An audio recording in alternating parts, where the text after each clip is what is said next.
Em Lucas capítulo 13, fizeram uma colocação para Jesus, que é mais ou menos o que acontece nesses momentos, amados e amadas. Quando as pessoas perguntam, mas como Deus permite isso? O que isso significa? Um dos problemas teológicos mais difíceis para a mente dos homens, para a mente dos teólogos, é o problema do sofrimento. E lá em Lucas 13, os discípulos chegam perto de Jesus e falam: ó Senhor, aconteceu algo terrível. O governador Pilatos, esse homem sanguinário, misturou os galileus no sacrifício, matou muita gente, derramou sangue. E Jesus faz uma pergunta muito interessante para os discípulos: vocês acham que estes homens, que foram vítimas da maldade de Pilatos, eram mais pecadores do que aqueles 18 sobre os quais caiu uma torre naquela época? Desabou a torre de Siloé. E Jesus então fala com os seus discípulos: será que isto, vocês acham que é porque eles eram pecadores? Os discípulos de Jesus tinham uma mesma dúvida que muitos têm, gerações, não é, sobre esse assunto. Lembram em João 9, quando Jesus passa com eles perto do cego, e eles logo perguntam para Jesus: quem pecou? Ele ou seus pais para que ele nascesse cego? Porque o mundo sempre faz essa pergunta: de quem é a culpa? Não é verdade, irmãos? Mas Jesus nos ensina na palavra que a pergunta certa não é essa.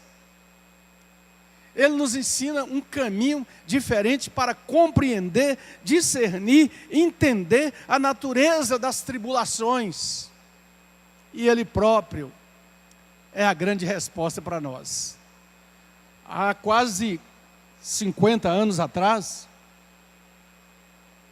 Stanley Jones, o missionário da China e da Índia, escreveu um livro precioso. Eu considero o melhor livro cristão sobre o problema do sofrimento. E o título do livro é Cristo e o Sofrimento Humano.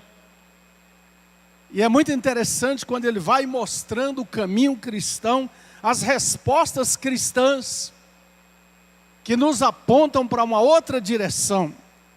Não aquela direção de achar que Deus tem que nos livrar de toda tribulação, de todo sofrimento, de todo mal, mas nos mostrar que Ele nos dá em Cristo a graça de continuar olhando para Jesus, fazendo tudo que pudermos fazer para minorar, diminuir o sofrimento de outros à nossa volta, trabalhar para o bem do ser humano, mas sobretudo anunciar o Evangelho que nos dá poder para viver e para triunfar.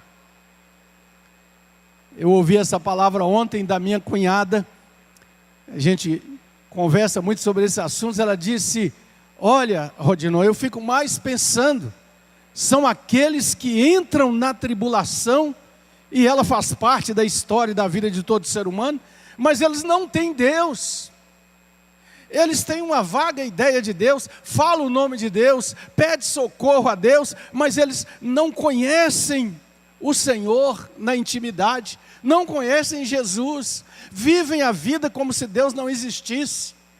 Todos os finais de semana lotam os bares, os teatros, os lugares de diversão, os campos de futebol, comem e bebem sem nunca lembrar de fazer uma prece de gratidão. Eles vivem totalmente uma vida voltada para os seus desejos, a sua carne, o seu dinheiro, o seu poder, na filosofia do comamos e bebamos, porque amanhã morreremos, e na hora que a tragédia vem, a escuridão chega, não sabem nem mesmo o que fazer.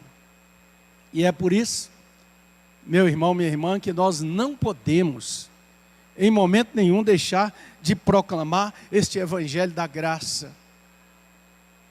É por isso que, ao ser solidários com os atingidos pelas tragédias da vida, antes de tudo nós devemos também orar para que estas pessoas, estas famílias caiam em si, sejam iluminadas, tocadas pelo Espírito Santo de Deus e passem a olhar a vida de uma outra maneira e a compreender como nós podemos andar como discípulos de Jesus nesses tempos difíceis.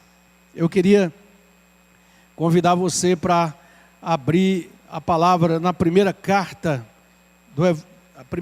de João, não do Evangelho, mas a primeira carta de João, lá no finalzinho do Novo Testamento. Você vai até Apocalipse e volta algumas páginas, e eu quero ministrar uma palavra que o Senhor colocou no meu coração. Estávamos ontem em oração, pensando em todas essas coisas, e então a pergunta é: como nós podemos andar como discípulos de Jesus nesses tempos tão difíceis? 1 João capítulo 2. 1 de João capítulo 2. Filhinhos meus, estas coisas vos escrevo para que não pequeis. Se todavia alguém pecar, temos advogado junto ao Pai, Jesus Cristo o justo. Ele é a apropriação pelos nossos pecados, e não somente pelos nossos próprios, mas ainda pelos do mundo inteiro. Ora, sabemos, o que sabemos, irmãos? Sabemos que o temos conhecido por isto, se guardamos os seus mandamentos. Aquele que diz, eu o conheço, e não guarda os seus mandamentos, é mentiroso, e nele não está a verdade. Aquele, entretanto, que guarda a sua palavra, nele verdadeiramente tem sido aperfeiçoado o quê? Diga, nele verdadeiramente tem sido aperfeiçoado o amor de Deus. Nisto sabemos que estamos nele. Agora o versículo 6. Aquele que diz que permanece nele, esse também deve andar assim como ele andou. Vamos lá? Aquele que diz que permanece nele, esse também deve andar assim como ele andou. Esta é uma afirmação do Espírito Santo na palavra de Deus, para mim e para você que me ouve, em casa também. Aquele que diz que permanece nele, esse também deve andar assim como ele andou. Você pode orar por uma palavra de Deus para o seu coração?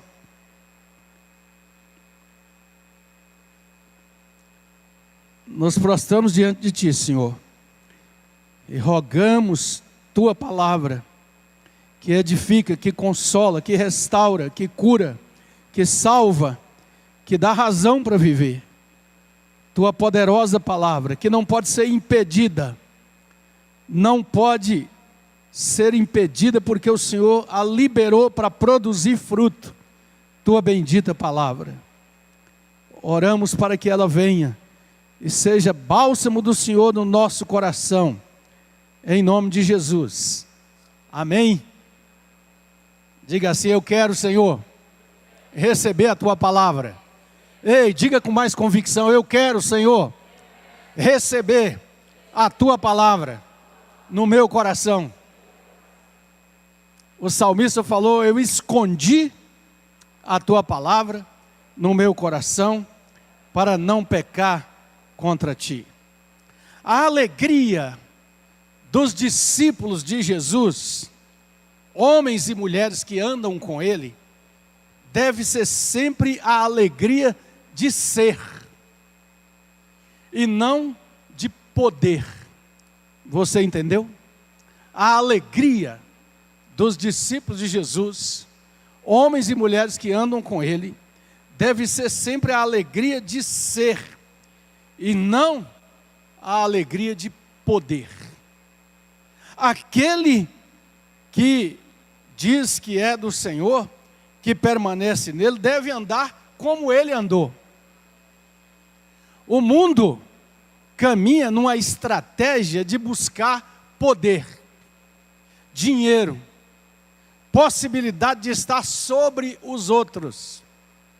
Mas aquele e aquela que andam com Jesus devem atentar pelo menos para 3 coisas.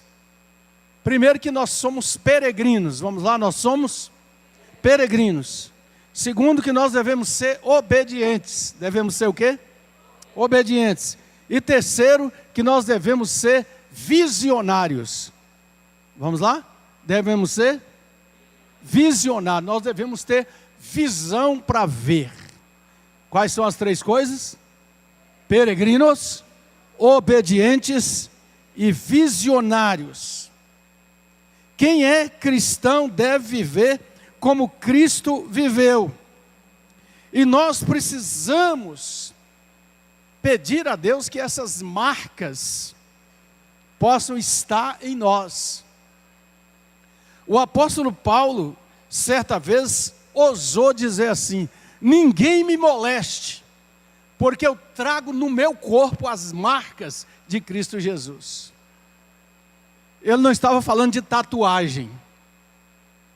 Ele estava falando de coisas muito mais profundas do caráter, da sua vida, do seu coração.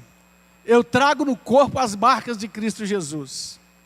E se você quiser entender o que é isso, toma uma atitude, tenha coragem de abrir Atos dos Apóstolos e ler do princípio até o fim.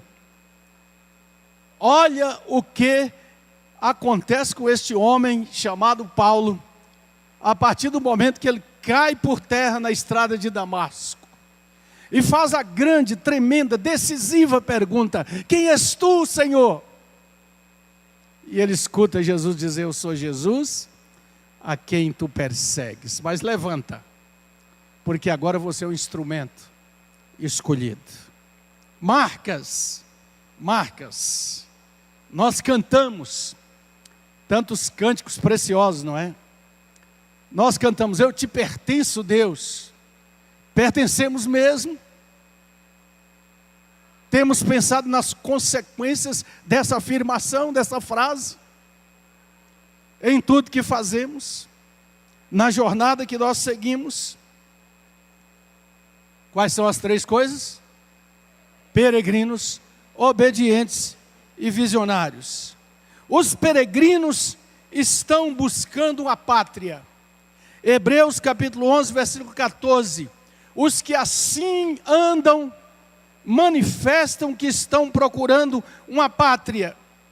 O verso 16 diz que eles aspiram, anelam, desejam uma pátria superior. Tem tanta gente, principalmente no chamado terceiro mundo, que às vezes diz isso: eu queria ter nascido no Canadá, eu queria ter nascido nos Estados Unidos, e tantos arriscam até a vida para fazer uma imigração, porque lá eu seria isso, lá eu seria aquilo. Mas essa turma aqui, chamada de gente da fé, de Hebreus 11, eles não estão aspirando uma pátria humana, onde possam ir, ganhar dinheiro, fazer isso, aquilo, aquilo outro, mas eles esperam uma pátria melhor, porque eles sabem que o cristão tem uma superior promessa de Deus. Meus irmãos e irmãs, nós somos peregrinos. Nós não podemos construir coisas muito definitivas aqui. Levantai e andai, porque não é aqui o vosso descanso. Aqueles que acham que tudo que almejam é aquilo que está aqui, vão sofrer muito, porque esse mundo é feito de muitas perdas, por causa do pecado, por causa da imperfeição e da rebeldia humana.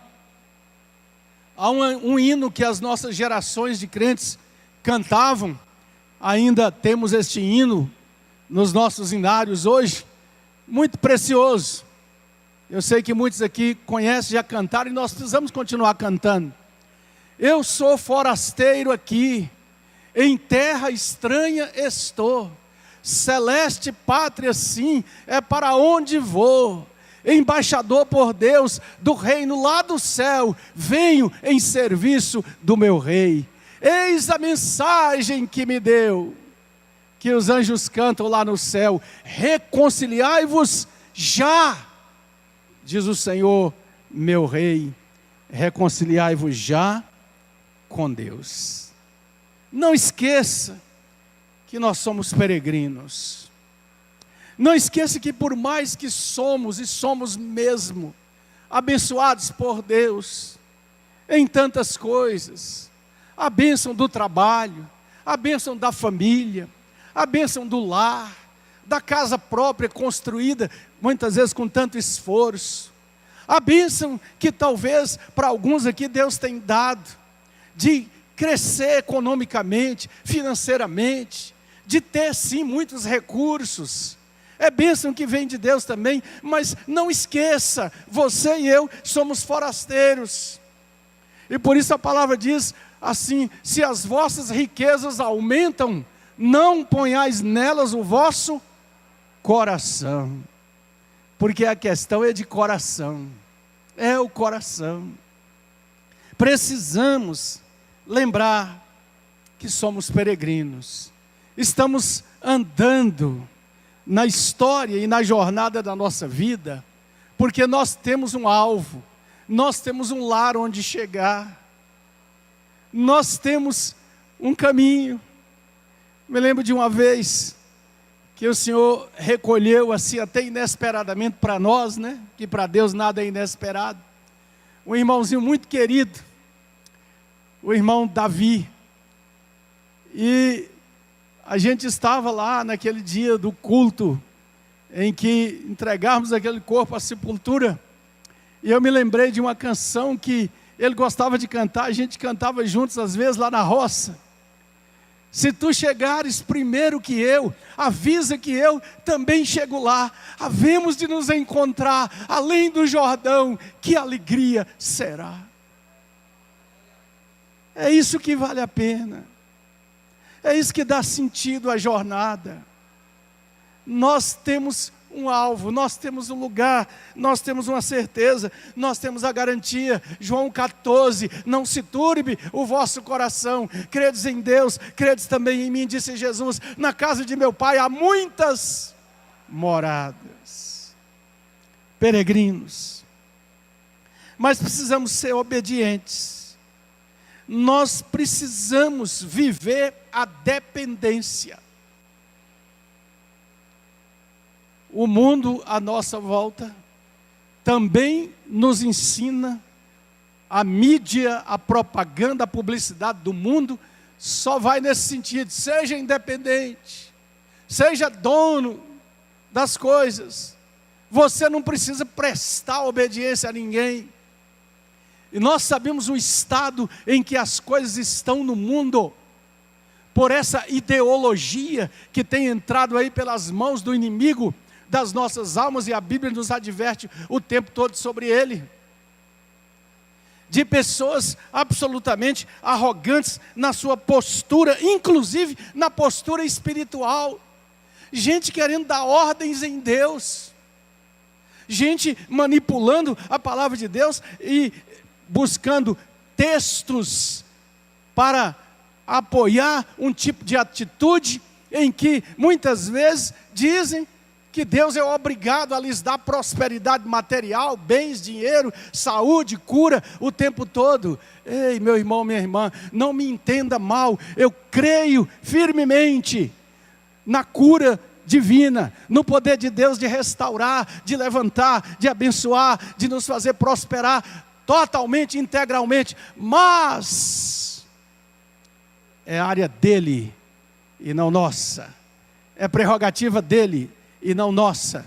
Nós continuaremos na postura do profeta que disse: ainda que nos currais não haja gado, o produto da oliveira minta, falte tudo, eu vou reclamar? Eu vou dizer que Deus não me ouviu?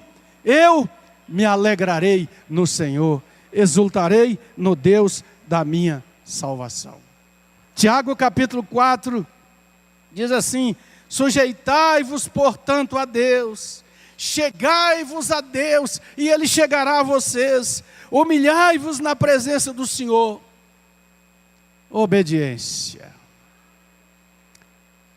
Precisamos nos lembrar nesse início de ano e fazer essa pergunta sempre para nós: estou sendo um servo obediente?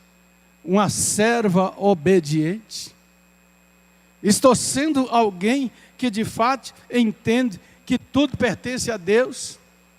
O irmão Fred leu um texto aqui, que eu gosto muito, muito dele, de estar trazendo a lembrança. Quando o Tiago fala daqueles que orgulhosamente, jactanciosamente, arrogantemente, eu vou tal dia em tal lugar, vou fazer isso, vou fazer aquilo, esse ano eu vou ganhar, vou construir, vou fazer, e nunca se lembra de dizer, se o Senhor permitir, se o Senhor quiser. Moisés dizia sempre, se o Senhor se agradar de nós, nós iremos. Obediência. Obediência. A palavra de Deus diz, obedecei vossos guias. Conversando muito com pastores, eu ouço muito aqui e ali. Não é mais o povo e a congregação do tempo passado.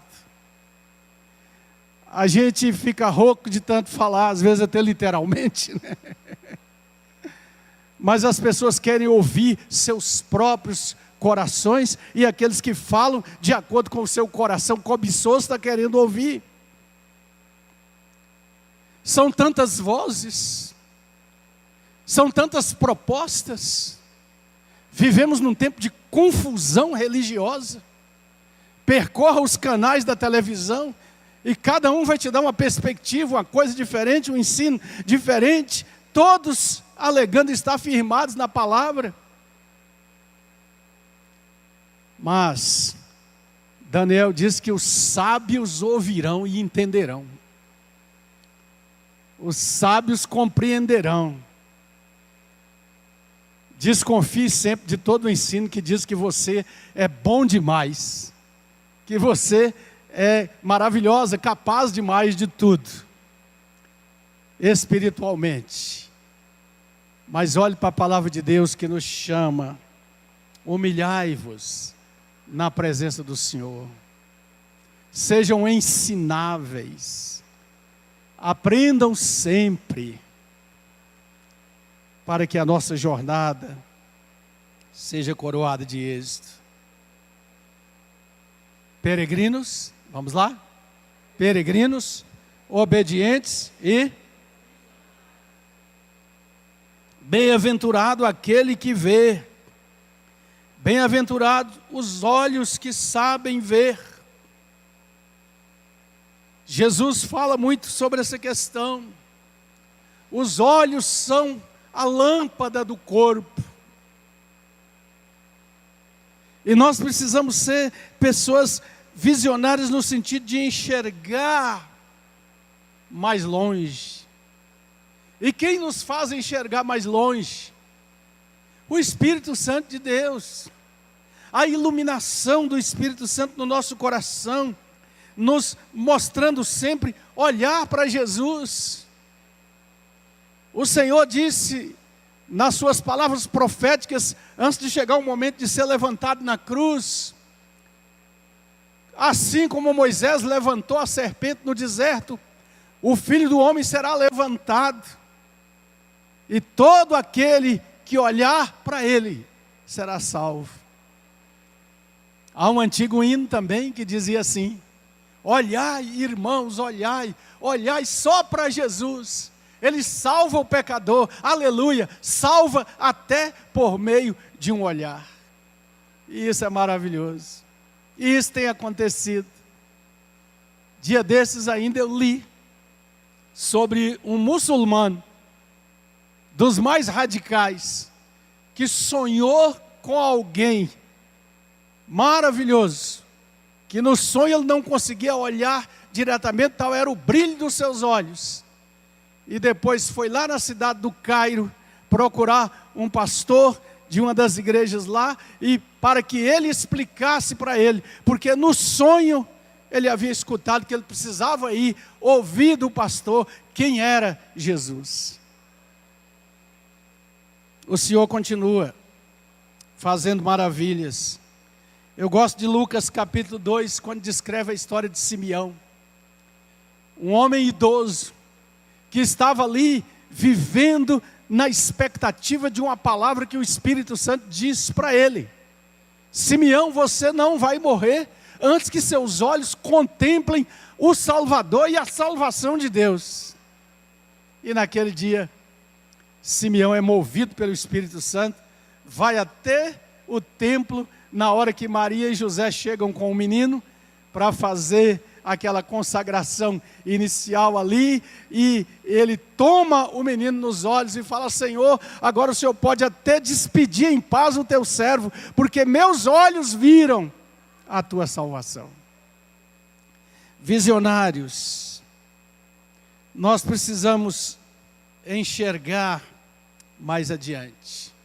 O cego de João capítulo 9, que é uma história bonita, que a gente deve ler várias vezes e contar para os outros, daquele cego curado por Jesus, de toda aquela ação dos fariseus para negar o milagre, inclusive levando aquele homem curado, até querendo que ele blasfemasse, que ele reconhecesse que quem fez aquele milagre era um pecador, e todas aquelas coisas lá você pode ler depois, mas é maravilhoso quando eles o apertam, falam, e ele diz: olha, eu não sei se ele é pecador, se ele não é, eu só sei de uma coisa: eu era cego, mas agora eu vejo.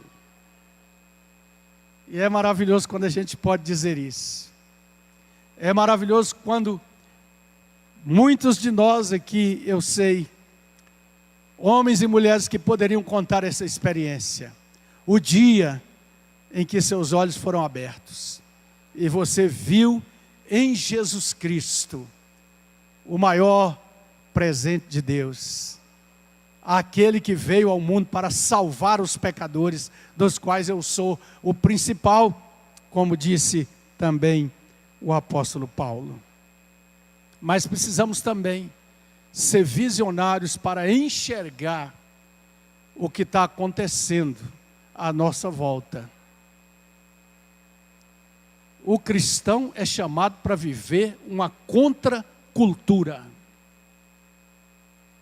É por isso que nós precisamos, como filhos da luz, pedir discernimento a Deus o tempo todo, para olhar para Jesus e não nos deixar envolver pela maldade que se adensa, que cada vez mais será mais escura e tenebrosa no mundo em que nós estamos vivendo. É por isso que nós não podemos abraçar e aceitar acriticamente, sem examinar a palavra de Deus, as coisas do mundo à nossa volta, sem buscar o tempo todo que elas passem pelo crivo da palavra, da oração, do ensino, do aconselhamento cristão, que nós devemos buscar o tempo todo. Eu vi recentemente, e gosto muito de ver esses documentários sobre a Segunda Guerra Mundial, e vi o episódio que fala da ocupação de Paris. O domínio da França foi conseguido pelos exércitos de Hitler, numa rapidez que deixou o mundo todo boquiaberto. Um poder militar avassalador, tremendo, terrível. Os tanques entram e marcham, entram em Paris. E aquela cidade tão orgulhosa dos seus tesouros culturais, da sua grandeza, da sua história, das suas revoluções do passado, agora está subjugada a um governo fantoche estabelecido. E a cidade amarga, a fome, a privação, e sobretudo vê o inimigo tomando conta de tudo. Mas aí acontece um episódio que é interessante historicamente, de jovens franceses, homens e mulheres que se levantam e começa uma resistência contra o inimigo. E é uma história muito interessante das lutas até que os exércitos aliados desembarcam e chegam para a libertação de Paris. Há lições espirituais para nós em todas as coisas da história. E é o próprio C.S. Lewis que diz assim: nós estamos vivendo num mundo ocupado.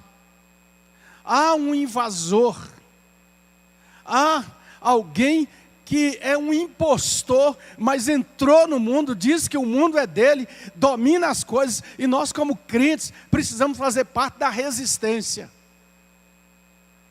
Cada cristão que ora, cada cristão que se permanece firme com a palavra de Deus, cada cristão que diz, essa palavra é a verdade, e não o que os formadores de opinião estão dizendo. Essa palavra, quando diz que Deus criou homem e mulher, é homem e mulher mesmo. Essa palavra, quando diz que a mentira vem do inimigo do diabo, é verdade, e não há lugar para mentira ter lugar na nossa vida. Então nós precisamos compreender que a decisão que temos que tomar é de caminhar o tempo todo falando aquilo que Paulo disse: longe de mim esteja o gloriar-me, a não ser na cruz de Jesus Cristo, pela qual o mundo está crucificado para mim, e eu estou crucificado para o mundo. Querido e querida, para viver isso, nós precisamos da graça de Deus. Nós precisamos dedicar mais tempo à meditação. Disse um pensador cristão que há duas ciências que as pessoas precisam aprender: a ciência das palavras e a outra mais difícil, a ciência do silêncio, da solitude. Pergunta para você e para todos nós aqui.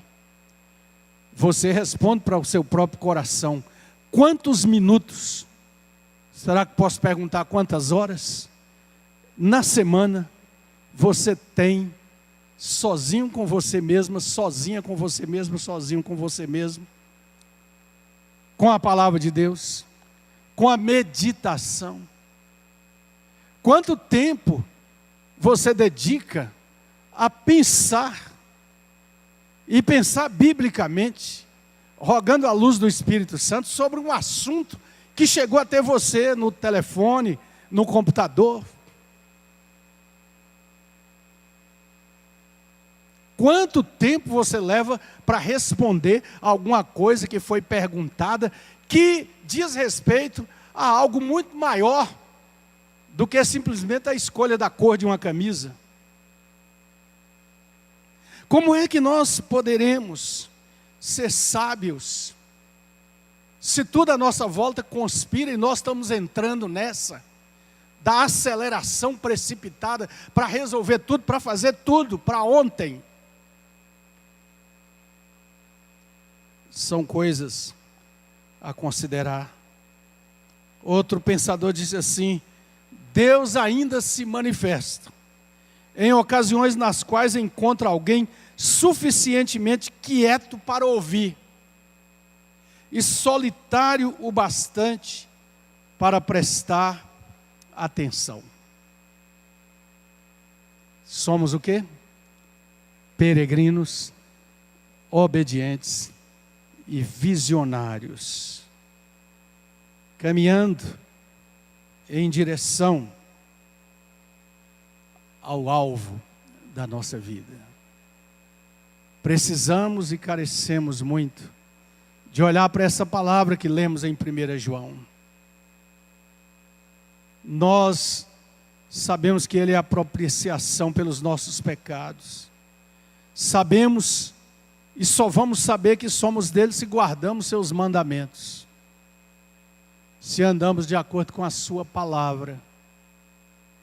Nós não sabemos que somos dele porque pertencemos a uma igreja, não somente por isso. Nós não sabemos que somos dele porque falamos seu nome o tempo todo e fazemos muitas campanhas religiosas para alcançar bênçãos. Aqui diz que nós sabemos que somos dele quando guardamos os seus mandamentos, quando damos valor à sua palavra, quando guardamos a sua palavra, quando deixamos que o amor de Deus seja aperfeiçoado em nós o tempo todo e em todas as dimensões da nossa vida. Nós cantamos um cântico muito precioso nessa noite. Eu queria chamar os irmãos, por favor, da nossa banda aqui, para a gente cantar de novo. És minha vida, Senhor. É assim que eu te adoro, meu Rei. A decisão de caminhar, de entregar, de colocar todas as coisas em suas mãos, de compreender que há, de fato, dores. Nossas dores são reais, fazem parte deste mundo pecador, mas nós caminhamos obedientemente, pedindo a Deus visão para entender, para compreender aquilo que nós não conseguimos explicar. Vamos deixar com Ele, vamos deixar em suas mãos, mas vamos continuar olhando para Jesus e dizendo: Senhor, o Senhor é o dono. A palavra diz que vencerão aqueles que estão com Jesus, porque Ele é Rei dos reis e Senhor dos senhores, ainda que pelejarão contra o Cordeiro. Não é verdade? Vamos ficar de pé. Cante essa canção como uma oração, como uma entrega preciosa,